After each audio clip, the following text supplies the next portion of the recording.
que a gente tem tudo o que precisamos para fazer isso. Por quê?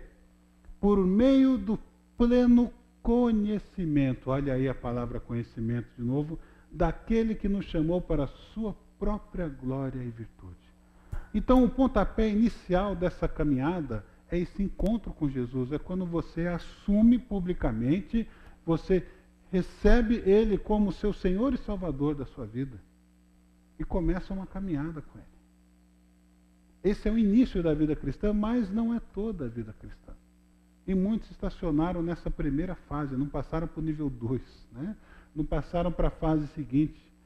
Acham que a vida cristã se resume, olha, fui salvo, graças a Deus, e espero que o céu um dia chegue para mim. Nós vamos ver que crescimento espiritual é muito mais do que isso. A vida cristã que começa com a fé, essa fé envolve as promessas. Veja só, falou que para essa fé crescer é necessário ter o poder de Deus. E essa fé também tem um crescimento que envolve as promessas de Deus. Vamos ler para entender isso. Dessa maneira, Ele nos deu as suas grandiosas e preciosas promessas, para que por ela vocês se tornassem participantes da natureza divina e fugissem da corrupção que há no mundo causada pela cobiça. O que o texto diz? O que é que Pedro está afirmando? Que essa fé que começou um dia com Jesus Cristo, ela é alimentada através das promessas de Deus. E que por essas grandiosas e preciosas promessas, nós nos tornamos o quê? Participantes da natureza divina. Você sabe o que quer dizer isso? Virei Deus? Não, calma, também não é tanto assim. Esse é um texto que é ponte para uma heresia dessa. O que está dizendo aí é que Deus veio morar dentro da gente. E que agora você tem o poder dele à sua disposição. E você pode contar com o poder dele. Por exemplo, deixa eu citar uma dessas grandiosas e maravilhosas promessas. Você sabia que o cristão tem a grande promessa de Deus que ele jamais será tentado além do que ele pode suportar? Se o que você aguenta é isso de tentação, Deus nunca vai mandar isso. Nunca. Aliás, não é Ele que tenta a gente, né? Ele permite que nós sejamos tentados.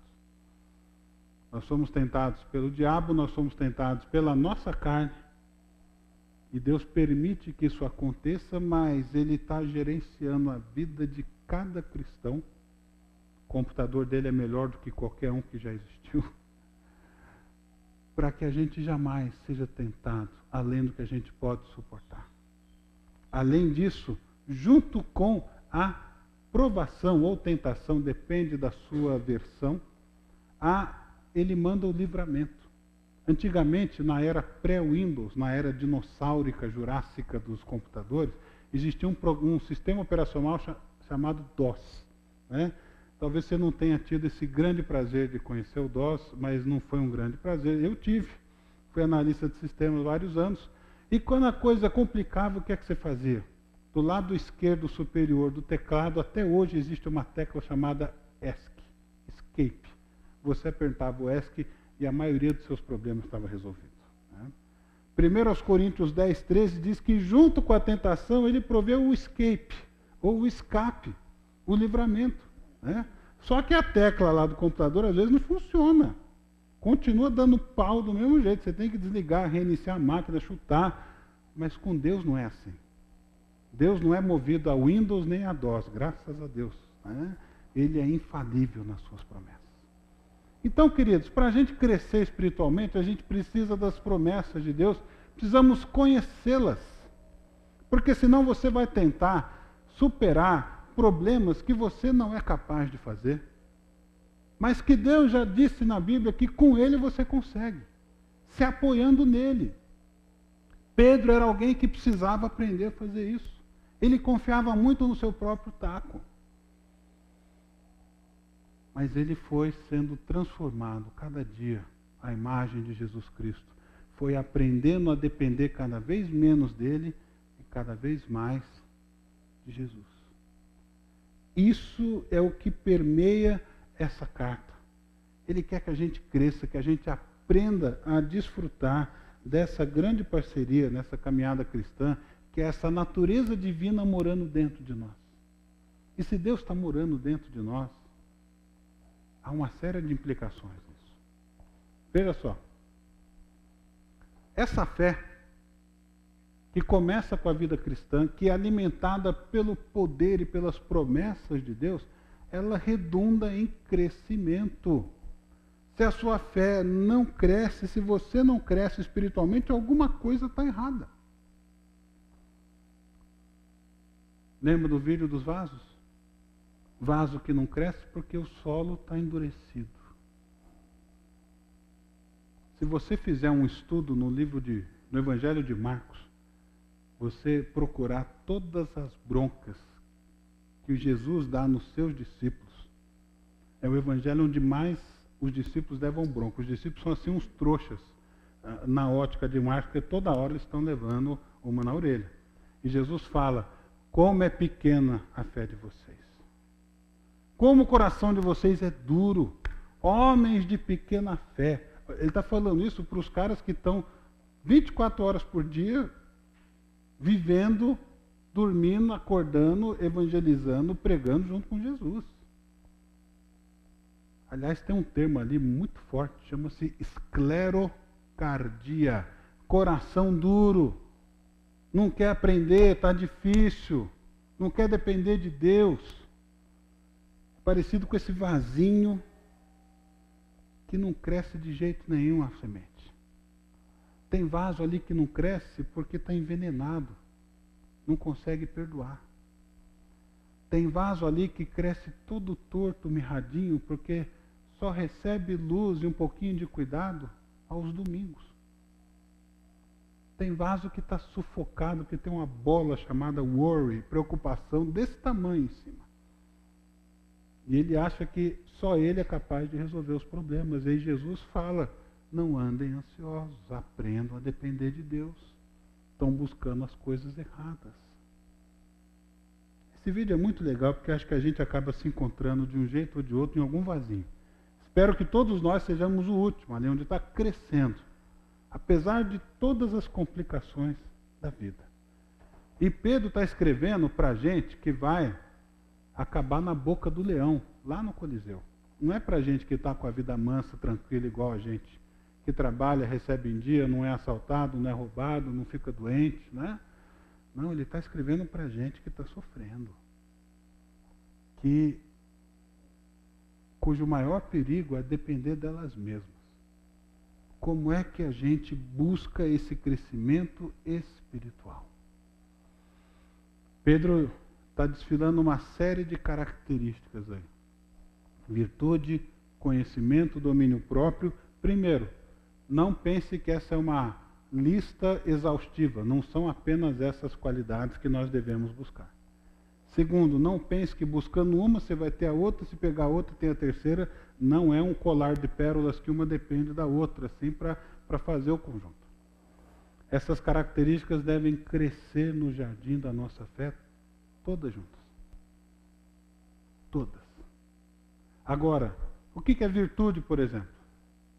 Virtude é fazer as coisas muito bem feitas. Pode ser o sinônimo de excelência, como também pode ser o sinônimo de tudo aquilo que é bom, tudo aquilo que serve para alguma coisa, que é digno, que presta.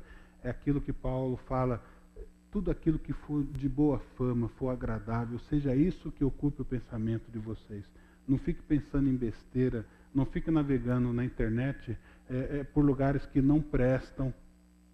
Tome cuidado com a sua vida. Conhecimento, é esse conhecimento que transforma, não é apenas o conhecimento intelectual, é essa comunhão. Eu e você precisamos disso. Domínio próprio, pronto, aí lascou, né? Domínio próprio, toda hora vem esse domínio próprio na Bíblia, eu já não aguento mais, estou descontrolado com esse domínio próprio. Né? O que é domínio próprio? Autocontrole. Como é que a gente se autocontrola? Como é que a gente fabrica domínio próprio? Se você conhece a Bíblia, você já percebeu que essa lista está em outros lugares na Bíblia. Às vezes com as mesmas palavras, às vezes em outras. Por exemplo, eu lembro de uma lista lá em Gálatas 5. O fruto do Espírito é amor, alegria, paz, bondade, benignidade, longanimidade, fidelidade, mansidão, domínio próprio. Domínio próprio lá. Como é que eu fabrico o domínio próprio? Alguém sabe? Não fabrico. E muita gente fica na crise, na neura de fabricar domínio próprio. A Bíblia está dizendo que é fruto do Espírito Santo. Como é que eu resolvo esse problema? Primeira coisa, eu preciso entender que não sou eu quem faz, é Deus quem faz. Então a minha oração é: Deus, faça em mim o que eu não consigo fazer. Me dá domínio próprio. Aí Pedro está dizendo, à medida que a sua fé vai crescendo, que você vai aumentando a sua comunhão, o seu crescimento com Deus, o pleno conhecimento do nosso Senhor Jesus Cristo. Ele começa e termina a carta com esse apelo. A gente vai sendo transformado por Deus e a natureza divina dentro de nós é quem vai fazendo isso. É um trabalho de parceria. Só que eu preciso respeitar o que eu posso fazer e o que eu não posso fazer. Então eu preciso entender que domínio próprio é algo que Deus produz em mim. E outras características que eu preciso cultivá-las também. Aí você tem fraternidade e amor. Fraternidade, a palavra Filadélfia, que é aquele amor fraternal. E você tem a palavra amor sublime, o amor ágape, o amor que Deus amou o mundo de tal maneira. Ou seja, quanto mais a gente andar com Deus, quanto mais a gente conhecê-lo, mais a gente vai ser transformado, mais o crescimento espiritual acontece e mais eu vou querer andar com Deus, e é um círculo virtuoso, não um círculo vicioso. Agora, surge a pergunta: se nós tivermos um mês abençoado aí em termos de mês missionário, como é que a gente envolve a igreja com missões de forma efetiva? Quer dizer que eu tenho os royalties para mostrar essa foto aqui, tá? Porque o fotógrafo está aqui presente, então não tem nenhum problema. E se você não apareceu aí, desculpa, mas é difícil arranjar um dia onde todo mundo apareça, né? Mas é complicado. Talvez a gente comece a pendurar fotos 3x4 aí embaixo na borda para ver se cabe todo mundo.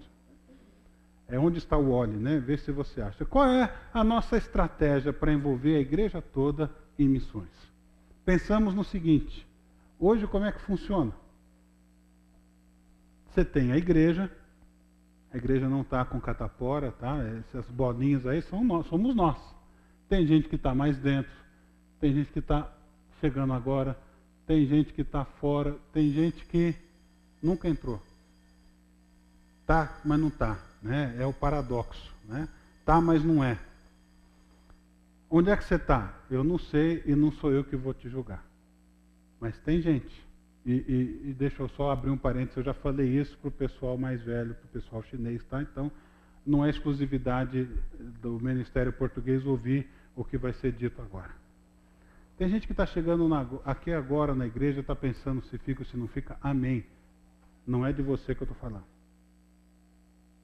Mas tem gente que está aqui na igreja há 240 anos, já está mumificado, saiu com Noé junto daquela arca, mas até hoje não entra. Até hoje não participa. Até hoje o conceito de ser igreja é chegar à hora do almoço. Não participa de um grupo pequeno, não está em nenhum ministério, e pega um versículo e lê errado lá: eu vim para ser servido e não para servir. Jesus disse o contrário: eu vim para servir, não para ser servido.